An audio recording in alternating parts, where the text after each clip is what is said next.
This is why playing DS games on your Switch, especially if it's an OLED Switch, is just superior. It's superior to the DSi, it's superior to the 3DS XL. Now to the AYN Thor, I don't know. I can't say. I've never owned one. I have reached out to them. They didn't reach back, so I don't know. We'll see where that goes. Not only do we have pixel perfect resolution, we also have OLED screen, larger screen than the DSi, than the 3DS, and it's brighter as well. It's an OLED panel. So this is why it's far superior. It's just that it is very hard to hack a Switch, but once you do obtain that, it is truly an amazing thing. So in today's video, I'll be showing you the best way to play your DS games on the Nintendo Switch. Yes, you do need a hacked Switch. I apologize, sometimes I forget to mention that. So I'm going to be showing you the best emulator to use, the best settings, the correct BIOS files and configurations that you need. And I'm also going to address a lot of lies and misconceptions about this and also the flip grip device. Yes, this is a Nintendo Switch, by the way. As you can see right here, it is a Nintendo Switch. And yes, I've already made this video in the past, but it got taken down by Nintendo, just for clarification. So number one, you want to start by using the MelonDS emulator. I'll leave a link to it in the description. It's the best one out there that's available for the Nintendo Switch.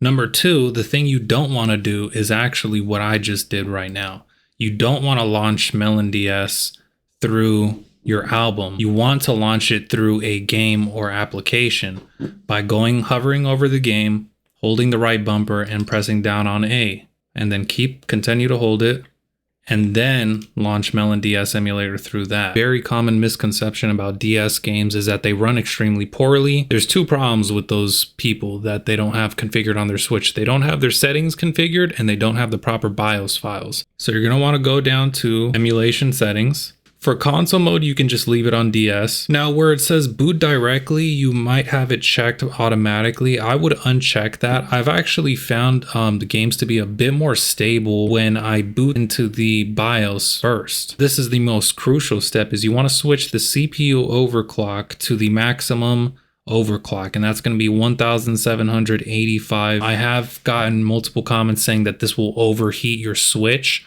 Along when paired with a flip grip. That is, number one, it's not going to overheat your Switch. Number two, even if it was to, let's say, get your Switch a bit hotter, there's also a common misconception about the flip grip that it actually plugs your vents, which I'll be showing you that it does not. There's actually a cut in it for that, which I'll get to it near the end of the video.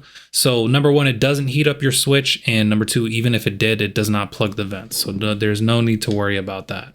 For these, I believe there's really no need for me to explain these ones. You could just copy the ones that I have, the settings that I have right here. Those are going to be the best settings. Then we're going to come back down to display settings. And before we get to global rotation, I'm going to talk about some other stuff first. So for the sizing, keep this on even. For the gap, I would personally put a 32 just to kind of emulate the true gap of a DSi. The layout, vertical, aspect ratio 4:3 for both. Swap screens, don't do that. Integer scaling, don't do that. And then filtering, and this is another very, very crucial step.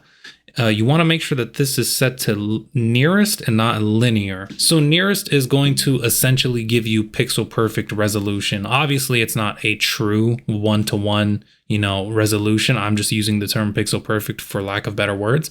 And I will go in with my Elgato capture card and I will take some screenshots for you guys so that you guys can see exactly what I'm talking about. This is why playing DS games on your Switch, especially if it's an OLED Switch, is just superior. It's superior to the DSi, it's superior to the 3DS XL. Now to the AYN Thor, I don't know. I can't say. I've never owned one. I have reached out to them. They didn't reach back, so I don't know. We'll see where that goes. Not only do we have pixel perfect resolution, we also have OLED screen, larger screen than the DSi, than the 3DS, and it's brighter as well. It's an OLED panel. So this is why it's far superior. It's just that it is very hard to hack a Switch, but once you do obtain that, it is truly an amazing thing.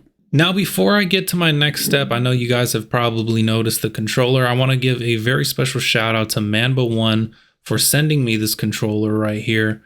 Not only does it have a interactive screen built into the controller, which is the most noticeable thing, it's also compatible with multiple platforms like the Switch, the Xbox, and PC, and I believe Android and other phones as well. And I know my Switch is hacked, which means I could pair any controller, but even if your Switch isn't hacked, you'll still be able to pair one. And it also has Hall effect joysticks and Hall linear trigger, which means you'll never catch a drift. We have macro functions and button mapping, multiple settings and configurations, and also, of course, beautiful RGB that is adjustable. The number 2 most crucial step is getting the proper BIOS files. Now I'll have to go in on a screen recording on my computer and show you guys how to do that. With all due respect, do not ask me to send you the BIOS files or provide you a link to it. I will show you guys what the BIOS files look like, but I cannot provide them. As I've said, Nintendo's already seen my YouTube channel and they've taken down a few videos. Once you do obtain the BIOS files, the most important part is just making sure they are named properly. They have to be named properly or they will not work. So on the screen, I'll provide what they need to be titled, and I'll also provide it in the description so that you guys can just copy and paste it to make it easier. And now before we rotate the screen and use the flip grip, you're actually going to want to go into the settings of the Switch. In the settings of your Switch, you're going to want to go down to System, go to Console Sound, and switch this to Mono. It's going to be set to stereo by default. And I'm going to show you guys why in a little bit, because the flip grip will plug one of the speakers, unfortunately. After changing that setting in the Switch, it'll literally be unnoticeable. But then we're going to want to come down here to display settings in MelonDS, and we're going to want to switch a global rotation to 200. All right, now that I have my Joy-Cons paired, and by the way, I know people love these Joy-Cons, so I'll leave a link in the description for these as well. You're going to want to detach your Joy-Cons. Then you're going to want to get yourself one of these right here. This is called the flip grip. I'll leave a link in the description if you want to buy one. I'm not being sponsored for it, but here are the common misconceptions, because it goes on your console, your Nintendo Switch, like so. And as you can see right here, we have a slit right here and a slit right here and multiple holes right here for the Switch to breathe. But like I said, it's not going to heat up at all. I've played DS games on the Switch for a few hours and it's literally never been an issue. But yes, and then you just attach your Joy-Cons like so, like you would regularly to the Switch. And then as you can see, when you launch a game, it'll boot into the BIOS. Now there's only really one thing that does not have support at the moment, and that's games that require microphone input, as you can see. And also if you want to get into this menu right here, you just hold down both of these triggers. As you can see in the menu, there's really no option that allows you to emulate a microphone input. So unfortunately, as far as games that require a microphone input, there's no known workaround, to my knowledge, at least. A disclaimer, to my knowledge. But yeah, if you guys know one, leave it in the description. Other than that, you guys are good to go. Thank you for watching.